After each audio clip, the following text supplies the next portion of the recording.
So today I want to talk about what might be the most urgent question in geopolitics right now. Is Donald Trump actually in charge of America?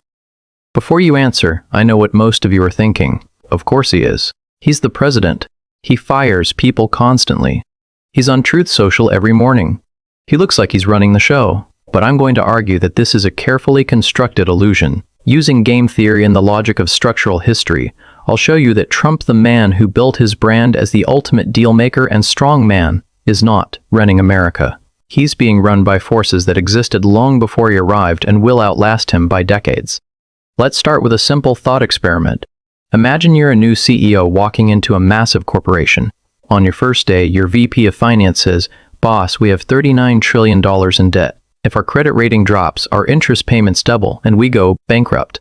Your VP of Defense says, "If we lose control of the Gulf oil lanes, the dollar loses its reserve status. Then we can't borrow cheaply. Game over." Your VP of Foreign Policy says, "Iran is the biggest threat in the Middle East. We need to act now." And your VP of Sales, let's call him Israel, says, "We've warned you for 30 years. Iran must be stopped." And all your biggest donors agree. In that situation, are you making a free decision? Or has the decision already been made before you even sit down? That's exactly what Trump walked into. Let me walk you through 5 forces that are truly running America and show you why Trump can't escape any of them, even if he wanted to. Force number 1. The military-industrial complex. This machine wasn't born under Trump. It emerged after World War II. Before that, America had no permanent standing army. The Founding Fathers saw it as a threat to liberty, but 2 world wars changed that. The problem is, once that apparatus is built and wins, it never wants to leave. Contractors lose contracts, generals lose jobs, lobbyists lose clients, so it stays. And to justify its existence, it needs an enemy. After World War II came the Cold War. After that, the War on Terror. Now, a new enemy. The enemy changes, the apparatus remains. Think about the principal-agent problem. In theory, the president is the principal, giving orders. The military is the agent, executing them. But the agent has its own interests, budgets, contracts, institutional survival. Over time, the agent controls what information reaches the principal, which options are presented, and what looks dangerous versus safe. Slowly, the agent starts controlling the principal. When Trump asks, "What do we do about Iran?" the answers come from people whose careers depend on military action. Their briefings come from institutions that grow rich during war. Is it any surprise that war always looks like the only rational choice? Trump didn't choose war because he wanted war. He chose it because the system made every other path look weak or suicidal. Look at the evidence. Defense contractor stocks surged the moment the Iran strikes began. Lockheed Martin, Raytheon, General Dynamics posted record revenues. The Pentagon budget keeps growing no matter who's president. In Trump's first term, he avoided new wars. In his second, he launched one within months. What changed? Not Trump, the apparatus around him. Force 2. Agenda control. The key player here is Marco Rubio. When Trump won his second term, everyone speculated about who would run foreign policy. He chose Rubio, one of the most hawkish neoconservatives in Washington, a man who has called for regime change in Iran for decades and has never met a military intervention he didn't like. Trump said he wanted to end wars. He mocked neoconservatives. Then he put one of the biggest neocons in charge of his entire foreign policy machine. Why? Because in American politics, to look tough, you surround yourself with tough-looking people. And Rubio looks tough. Here's the game theory. Whoever controls which options reach the decision-maker controls the outcome. Rubio and his wing control what Trump sees: the briefings, the intelligence, the list of allies, the threats emphasized. Trump sees the world through a frame built by Rubio, and that frame always points toward confrontation. So you have a man who campaigned on America first, who said he'd end wars, executing a foreign policy almost identical to the neoconservative playbook that has ruled Washington for 30 years. Control the information, and you control the decision. Force 3. Israel. I've discussed the Greater Israel Project before, how Israel is positioning itself to replace America as the dominant power in the Middle East. But today, focus on the mechanism. How does a country of 9 million people consistently get the world's largest military to fight its wars? The answer is what game theory calls the motivated minority problem. Israel's survival is at stake. Existential stakes mean maximum motivation. America has 1,000 other problems. trade deficits, domestic politics, social crises. So Israel invests maximum resources in lobbying, intelligence, diplomacy, and donations to shape U.S. Middle East policy. America invests very little attention. The result, the more motivated, more focused actor consistently wins inside Washington. The evidence is everywhere. Israel struck Iranian infrastructure simultaneously with American strikes coordination so deep it's essentially one operation. Netanyahu has pushed for maximum pressure on Iran for decades. The Iran nuclear deal withdrawal, the Soleimani assassination all perfectly served Israeli strategic interests. Is it a coincidence that every major Trump foreign policy decision lines up with what Israel wanted? That's not coincidence. That's structural influence. I'm not saying it's a conspiracy. I'm saying it's rational behavior. If your survival is at stake, you fight with everything you have. Israel is doing exactly that. The problem is that America, the supposedly more powerful partner, isn't thinking strategically about its own interests. That imbalance means the smaller, hungrier actor keeps winning. Force 4, the financial markets. Most people miss this one entirely. Before Trump's major Iran announcement, analysts spotted the $2 billion trade placed about 16 minutes before the news went public. Someone knew what the president was going to say and profited enormously. I won't say who did this, but let's use it to explain something deeper. How markets now control presidential behavior. In theory, a president moves markets. He makes a decision, markets react. He's the cause, markets are the effect. But as markets grow larger, faster and more politically powerful, the relationship flips. Markets constrain the president. If Trump makes a move that crashes markets, his political capital evaporates instantly. Approval ratings fall. Donors get angry. Media turns against him. So he becomes consciously or not a servant of market stability. We saw this during the tariff wars. When markets crashed, Trump reversed course within days, not weeks. Market down, Trump blinks. Market up, Trump feels confident. The market became his real-time approval rating. Once you understand that, you realize that anyone who can predict or move markets has effective control over presidential timing and decisions. That's enormous power, unelected, unaccountable, and sitting outside any democratic institution. Force 5, the most important one, because it's not about people, institutions, or lobbies. It's about mathematics, and math doesn't care about politics.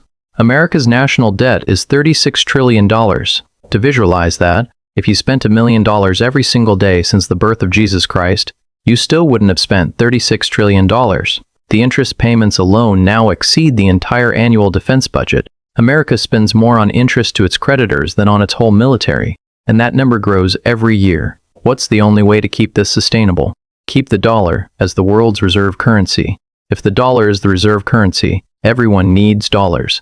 That demand keeps interest rates low. With low rates, America can keep borrowing cheaply. And what keeps the dollar as the reserve currency? The petrodollar system. The 1973 agreement with Saudi Arabia that all oil would be priced in dollars. Everyone needs oil, so everyone needs dollars. And what protects the petrodollar system? American military dominance of the Gulf. If America loses control of the Gulf, if Iran controls the Strait of Hormuz, oil stops flowing in dollars.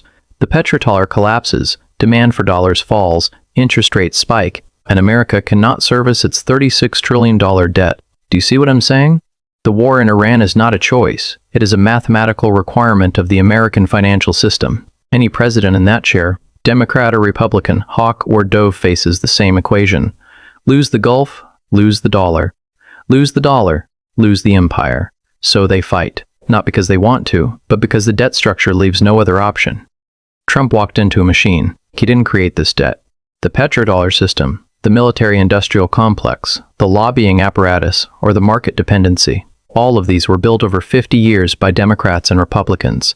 Hawks and doves, people with different ideologies, who all ended up in the same place because the structural logic of empire demands it. Now let's bring this together with what I call the trap matrix. If Trump escalates further, the military-industrial complex gets its war. Contractors profit, but America gets dragged deeper, casualties rise, and political will collapses. Not good. If Trump de-escalates, markets read it as weakness. The dollar weakens. Allies lose confidence. Iran claims victory. Trump's base calls him weak. Republicans turn on him. His political survival is threatened. Also not good. If Trump negotiates seriously, the Israel lobby pushes back immediately. Rubio resigns or quietly undermines the talks. The neoconservative media machine attacks him as weak on Iran. Donors threaten to pull funding.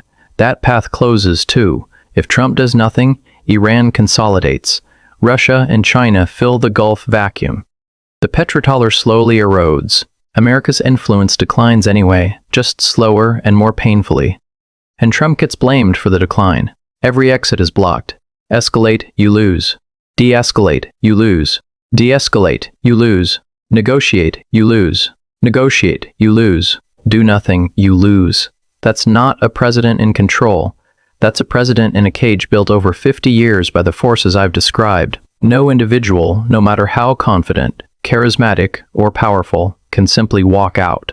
Connect this to empires in decline. When empires are healthy, they make strategic decisions. They calculate costs and benefits. They know when to fight and when to retreat. They listen to bad news. But when empires begin to decline, they develop a toxic mix of hubris and desperation. They become arrogant. They refuse to hear bad news, and they become desperate because they can't afford to lose, so they keep doubling down. You see this in Washington right now. When reporters ask for the plan in Iran, the response is, stop asking about bad things. When military analysts warn about interceptor shortages, the response is to suppress the analysis. That's not strategic thinking. That's an empire in denial. And empires in denial always make the same mistake. They double down when they should cut their losses, and they keep doubling down until the losses become catastrophic. The Romans faced the same trap. Individual emperors came and went, some brilliant, some terrible. But the structural problems, debt, overextension, reliance on mercenaries, corruption of the military apparatus, persisted through every ruler. They weren't created by individual leaders. They were created by the structure of empire itself. Here's the most honest thing I can tell you about Donald Trump. He is not the problem, and he is not the solution. He is a product of a system that has been building its own contradictions for 50 years. The military that cannot win wars but cannot stop starting them. The debt that can only be sustained by the dominance it is destroying. The allies that pull America into wars serving their interests, not America's. The markets so powerful they constrain the government meant to regulate them. Trump walked into that system, and the system is running him, just as it ran Biden, Obama, and Bush. The faces change. The machine stays the same. What does this mean for where we're going? If Trump isn't in control, if these 5 structural forces are actually driving American decisions, then we can make predictions based on structural logic, not prophecy. First, this war will not end because Trump decides to end it. It will end when the structural forces that created it make it unsustainable to continue. Specifically, when the economic cost becomes impossible for the U.S. financial system to absorb, when oil hits $150 or $200 a barrel and destroys the consumer economy, when interceptors run out and the military can't project force, and when political will collapses so completely that even war hawks in Congress can't sustain it. That's when the war ends. Not because a leader decided, but because the structure forced it. Second, whatever deal eventually gets made won't be Trump's deal. It will be the deal that structural forces, especially financial markets and the debt, demand. If the petrodollar system is seriously threatened, the financial establishment will force a negotiated exit far faster than any political movement could. Money moves faster than politics. Always. Third, the forces running America right now will continue running America after Trump is gone. The military-industrial complex will find its next war. The financial system will find its next crisis to manage. The lobby that pushed for this war will push for the next one. The only thing that changes is the name in the Oval Office. Let me close with this. Most people look at American foreign policy and think, these people are stupid. How could they make the same mistakes over and over? Iraq, Afghanistan, now Iran. They lost all 3, yet they keep doing it. How is that possible? The real answer is that from the system's perspective, these are not mistakes. Julian Assange said this clearly, and I think it's one of the most important observations about American power. The point is not to win wars. The point is to have never-ending wars, because never-ending wars allow the military-industrial complex to keep transferring money from American taxpayers to a transnational elite. From that view, Iraq was not a failure. It was enormously profitable for the right people. Afghanistan was not a failure. $2 trillion flowed through it over 20 years. And Iran, however it ends, will be enormously profitable for defense contractors posting record revenues right now. So when you ask who is really in control, the honest answer is not a person. It is a system built over 50 years with one primary function: to extract money from the American state and transfer it to the people who built and maintained that system. Every president, Democrat or Republican, hawk or dove, smart or stupid, sooner or later becomes a tool of that system. Trump is not different.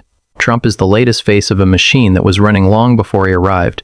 What does this mean for us? It means watching which individual sits in the Oval Office and trying to predict the future from their personality is the wrong approach. The right approach is to understand the structural forces that constrain every individual in that office, because those forces follow predictable logic. If you understand them, you can see what's coming even when the headlines make no sense. That's what predictive history is about, not predicting what one man will do, but predicting what the system requires.